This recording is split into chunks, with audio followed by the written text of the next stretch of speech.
Hello అందరికీ నమస్తే. Welcome back to my channel. నా చేతి గోరుముద్దలు.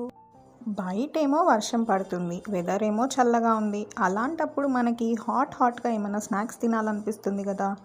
అలా అనిపించినప్పుడు మన మైండ్లో ఫస్ట్ గుర్తొచ్చేవి ఏంటి? మిర్చి బజ్జియో, ఆనియన్ పకోడియో కదా.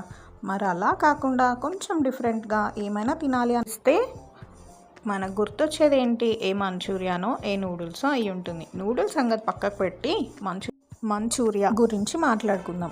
మంచూరియా రెసిపీ అంటే చాలా పెద్ద ప్రాసెస్ ఏమో అనుకుంటారు. అస్సలు కాదండి బాబు. మంచూరియా చాలా చాలా సింపుల్గా చేసేసుకోవచ్చు. అందులో మనకు నచ్చినట్టుగా మన చేతులతో మనం ఇంట్లోనే ఈజీగా ప్రిపేర్ చేసేసుకోవచ్చు. అది ఎలా చేసుకోవాలి, కావాల్సిన ఇంగ్రీడియంట్స్ ఏంటి చూసేద్దాం.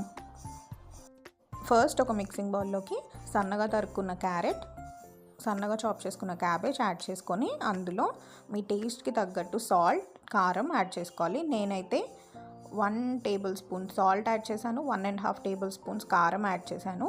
అందులో కొంచెం పసుపు and 3.5 table spoons cornflour add చేశాను. ఇది మొత్తం మంచిగా మిక్స్ చేసేసుకొని చిన్న చిన్న బాల్స్గా చేసేసుకోవాలి.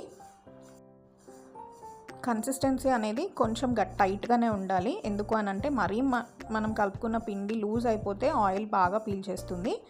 చిన్న చిన్న బాల్స్గా చేసేసుకొని వేడి నూనెలో వేసేసి ఫ్రై చేసేసుకోవడమే. మీడియం ఫ్లేమ్లో పెట్టి గోల్డెన్ బ్రౌన్ వచ్చిన తర్వాత తీసేసుకొని పక్కకు పెట్టేసుకోవడమే. యాక్చువల్గా చెప్పాలి అంటే ఇలా తిన్నా కూడా బాగుంటుంది. కానీ ఇలా తినేదానికంటే మనం వెట్ మంచూరియా ఎలా చేసుకోవాలో చూద్దాం. మన వెట్ మంచూరియాకి కావాల్సిన ఇంగ్రీడియంట్స్ ఏంటి అని అంటే కట్ చేసి పెట్టుకున్న క్యాప్సికమ్, పచ్చిమిర్చి, కరివేపాకు, ఆనియన్ అండ్ చిన్నగా చాప్ చేసుకున్న వెల్లుల్లి.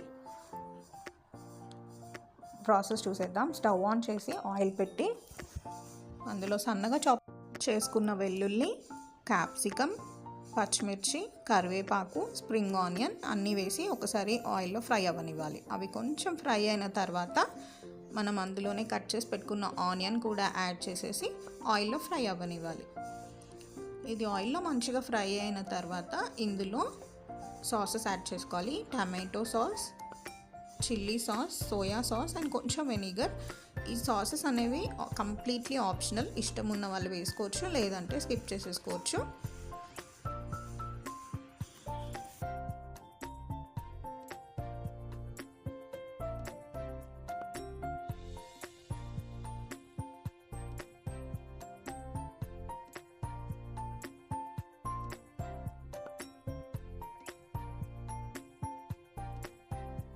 అందులోనే కొంచెం కారం, కొంచెం సాల్ట్ యాడ్ చేసేసి ఆయిల్లో కొంచెం ఫ్రై అవ్వనివ్వాలి. అన్నీ ఫ్రై అయిపోయిన తర్వాత అందులో కొంచెం వాటర్ యాడ్ చేసుకోవాలి. వాటర్ యాడ్ చేసిన తర్వాత ఒక 2 మినిట్స్ కుక్ అయిపోయిన తర్వాత మనం ప్రిపేర్ చేసి పెట్టుకున్న క్యారెట్ అండ్ క్యాబేజ్ బాల్స్ ఉన్నాయి కదా, అవి ఇందులో యాడ్ చేసేసేయాలి.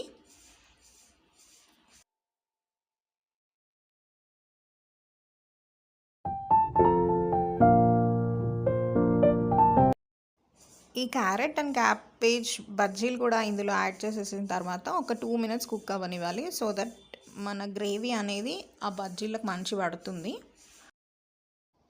జ్యూసీగా ఉంటుంది అన్నమాట తింటున్నప్పుడు మనకి. ఇది మొత్తం కుక్ అయిపోయిన తర్వాత దీనిపైనుంచి మనం కట్ చేసి పెట్టుకున్న కొత్తిమీర కూడా యాడ్ చేసేసుకొని సర్వింగ్ బౌల్లోకి తీసేసుకోవడమే. అంతే, టేస్టీ గోబీ మంచూరియా రెసిపీ ఇంట్లోనే ఇంత సింపుల్గా మినిమల్ ఇంగ్రీడియంట్స్తో చేసుకోవచ్చు. ఇది ఒక్కసారి ఇంట్లో మీరు ట్రై చేసి ఎలా వచ్చిందో కామెంట్ సెక్షన్లో చెప్పడం అస్సలు మర్చిపోద్దు. Thank you for watching my video. Don't forget to like, share, comment to my videos and don't forget to subscribe my channel. Subscribe చేసుకున్న వాళ్ళు పక్కనే ఉన్న బెల్ ఐకన్ క్లిక్ చేయడం అస్సలు మర్చిపోద్దు. Bye bye.